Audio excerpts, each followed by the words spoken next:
Hey everybody, it's Kerry with the week ahead look for February 1st through the 7th. I'm feeling a lot better, maybe 98% back to wellness. So thanks a lot for everybody who checked on me and wished me well. It was a rough month, January. I couldn't have predicted that. Anywho, the week ahead is looking interesting. We've got February 1st, which is tomorrow, Sunday. We have a full moon and in the sign of Cancer. So to me the lunar cycle is our basic human rhythm. We we'll follow the waxing moon, follow the waning moon. The full moon tends to pull a lot of high energy in, and so that's up tomorrow. And this last month I've had a lot of time to think about things, and I still have not done my 2026 overview. I promise I will get to it. But funny enough, I keep thinking like, man, I couldn't have predicted all of that stuff that had gone on in January of 2026. So maybe it was good that I didn't do it yet. So it's just been very active. And what I was thinking is, I think maybe I've underestimated the power of Jupiter retrograde, especially in combination with the Rahu and mutual aspect factor of things. It's not like it wasn't on my radar. I've been talking about it a lot. Like last year, I talked about it a lot. And I was calling it like a growth amplifier is what I was saying. Because Jupiter equals growth and Rahu equals amplifier. And so I thought, wow, we could have some amazing growth. And I still have hope. But the retrograde part of Jupiter aspecting Rahu, man, I think it's just really stirred a lot of things up collectively all over in the world. It's just, there's a lot of destabilization. There's a lot of disruption. There's a lot of doubt. There's a lot of fear. And I think a lot of those qualities of this time reflect in that Rahu-Jupiter mutual aspect in the air signs. So that isn't ending until June. June 1st is when Jupiter will move into Cancer. And so up until then, we still have that growth amplifier energy. We should feel a shift and a switch March 10th. Starting in March 10th, because Jupiter will go direct that day. So that should change the vibes some. What else? Oh, last week I wanted to say the planetary war between Venus and Mercury. Mercury pulled ahead and won the war on Wednesday. And even I felt like, oh wow, my health is returning. That was my personal experience of it, was like, oh, I think I'm getting better. I'm getting out of here. So just wondering if anybody else felt some sort of tipping point feeling on Wednesday. I think Mars also moved into Uttarashada Nakshatra, where everybody else is at the moment. So anyway, let's look at the week ahead. The moon will be full on Sunday and then waning. And I actually have this. Hold on. This is the full moon chart for Washington D.C. I just randomly picked Washington D.C. So it's at about 5:10 p.m. on the 1st of February on the East Coast of the U.S. So you can see that moon and sun are opposite at 18 degrees 51, and the sun has Mars on one side and Venus and Mercury on the other side, if we could see them through the sunlight.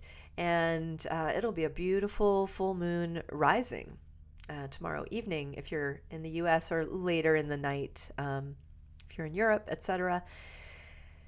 So, it looks really great. You can go to my monthly forecast. Of course, I write about all the things, but maybe go just check out the full moon section of that forecast. I'll put a link to the February forecast. But what catches my eye really a lot with this particular full moon is the moon is strong. Moon is strong when it's full. It's strong when it's in Cancer. So, and I think of the moon as being feelings and sensitivity and emotions, but also public opinion. And so it just seems like, wow, we have a lot of people on the streets speaking out all over the world at this moment. And then the Jupiter on one side, K2 on the other. I talk about that in that forecast if you want to go listen or read it. But that's a thing when you have a planet sandwiched in between two other planets. If they're both tough planets, it's called Papakartari Yoga, which is difficulty. And if they're happy planets, they're called Shubhakartari, and it's supposed to be supportive. So this looks mixed. I'm not really sure if this is good or bad because the retrograde Jupiter has me pausing a lot with just saying, oh, Jupiter's going to help us. Jupiter's a little confused at the moment. And so it's sort of like on one side we have this hard stop with K2, and on the other side we have this confused guide. But the moon is really full and the emotions are high and strong. So interesting. Let's see what happens tomorrow with this full moon. And again, there's a lot of those planets over in Capricorn that seem to be working very hard with a lot of enthusiasm. But it's almost like there's 4 planets there, and two of them have one agenda and 2 of them have another agenda. So it feels like we're working hard, but we're not really sure if we're working in the same direction. That's that feeling to me. For the most part, Saturn this week isn't really involved in a lot of direct aspects, but he's still there. And Jupiter is the ruler of Pisces where he sits. So confused Jupiter is even feeling a little bit unstable in the Saturn realm. So if you're feeling unguided, disrupted, destabilized, yet you're still working hard toward something, welcome to the club. We're with you. All right, so let's go back to this is the same date, but earlier in the day. So I'm starting with Sunday the 1st at 7:30 a.m. where I am. So let's see what we can glean out of this week. I'm just going to wheel us through. The moon starts out in Cancer. So on this day, on sunrise, the moon will actually be in Pushya Nakshatra, which is ruled by Saturn. And it's a very positive nakshatra. It's lovely, quite. But as the day goes by, it moves into Ashlesha Nakshatra, which has this serpent energy feeling. I think I even used the word writhe in my forecast, that feeling of like so much energy and shedding skin and moving somewhere. It's like everybody seems to be bursting with energy at the moment. So that's Sunday. It doesn't look like a bad day. Sunday and Monday, we're going to have the moon in Cancer. But still, there's that like rock in a hard place vibe with Jupiter and K2. So we have to keep going. Anywho.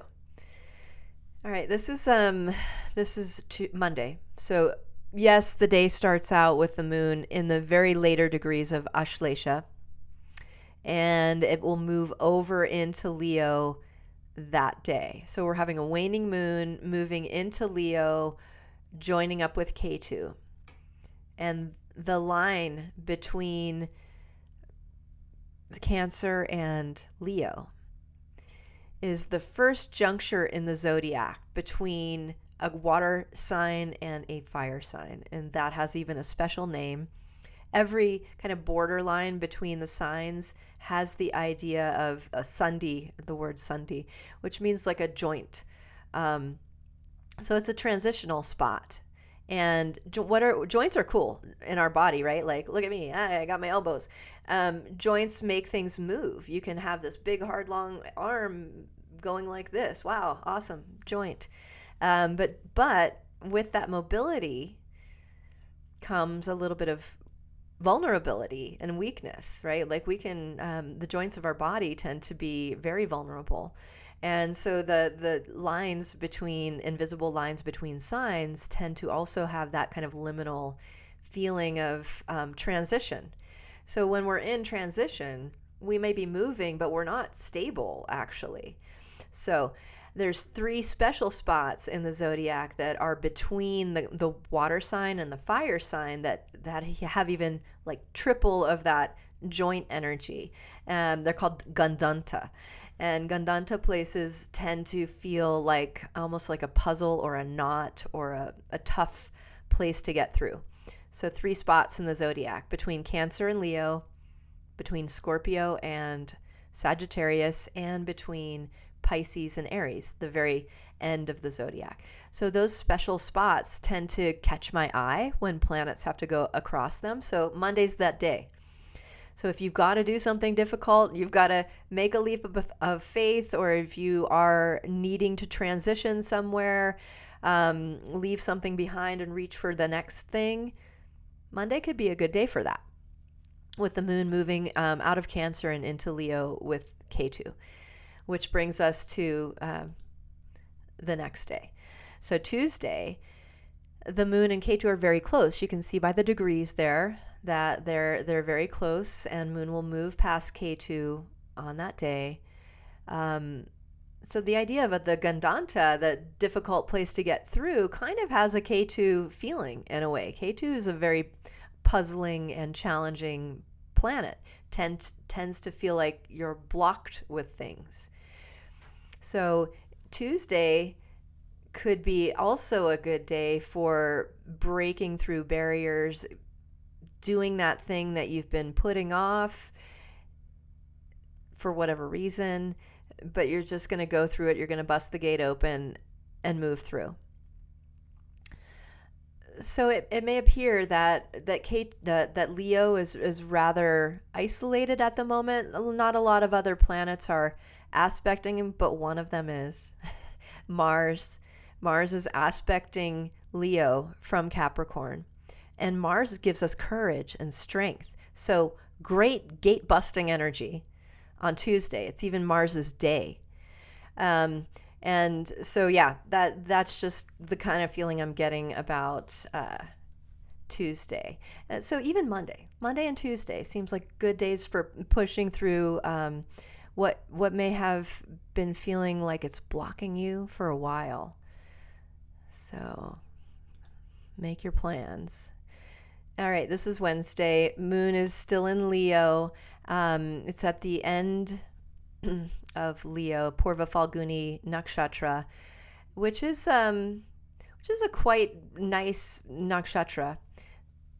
But Moon is still a little bit close to K2. Moon will be moving over into Virgo on Wednesday. So again, Wednesday might feel like sort of a tipping point or an opening because of the Moon clearing past K2 and moving out of Mars's aspect. So that's what it looks like for Wednesday. Thursday, the moon goes to starts out the day in Virgo in Uttara Falguni Nakshatra. Same as it was on Wednesday. It just anyway. Oh no, I'm sorry. Wednesday it was Purva Falguni, and then Thursday it's Uttara Falguni. My bad. So it's like the moon is sort of like past K2, and I think for the end of the week, Thursday, Friday, Saturday, the moon is waning, but it's still strong. It's not like it's a weak, dark moon yet. So we still have that energy. I do want to point out that Saturn does aspect Virgo very strongly. And so after pushing through the gates and rebalancing yourself on Wednesday, on Thursday, you might feel like, okay, I'm off and running. But let's remember that Saturn is kind of holding up his hand saying, yeah, like maybe just go a little slow. You don't want to wreck everything you just did. So Thursday, I think, is a day for action, but caution, take it slow. Don't try to get everything done on Thursday. What else do I want to talk about? Oh, we're going back. I'm sorry. I missed a major thing to tell you guys. Let's go back. Okay, this is Tuesday the 3rd. So what happens on this day? Notice the degrees of Mercury at 29:52. So on Tuesday, as we bust through the gate, Mercury does too. Mercury moves out of Capricorn and into Aquarius. And then 2 days later, on Thursday, Venus joins up with Mercury and Rahu. And I'm going to move us to Friday because now you can see that the Rahu Mercury Venus combo up there in Aquarius. My Kerry name for them is the three amigos. I always feel like there can be a lot of fun and trouble made when the three of those planets get together. And that also is drawing out a separation between that thick group of planets. Like Sun and Mars are going to end up in Aquarius, but Rahu and Venus are moving faster and they're moving ahead. And so I see this kind of separation between the three amigo energy and the almost militaristic Sun-Mars energy that's going on in Capricorn. So let's see how that plays out in the world this week. Sorry, I forgot about those kind of major transit moves to tell you. Anyway, Tuesday and Thursday. Mercury on Tuesday, Venus on Thursday, moving up into Aquarius with Rahu.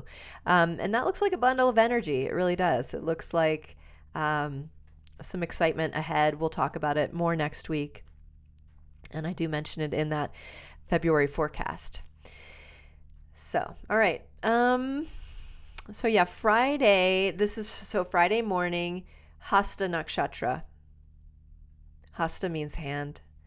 And while we still have a Saturn aspect to the moon, it's weakening a little. Moon's past that exact degree and it's moving on. So how about let's plan something nice for Friday? Like something social, something the three amigos might have fun doing. Go see some music or check out some art. Check in with your people. Do some self-care. Stuff like that. That looks like a really good plan for Friday.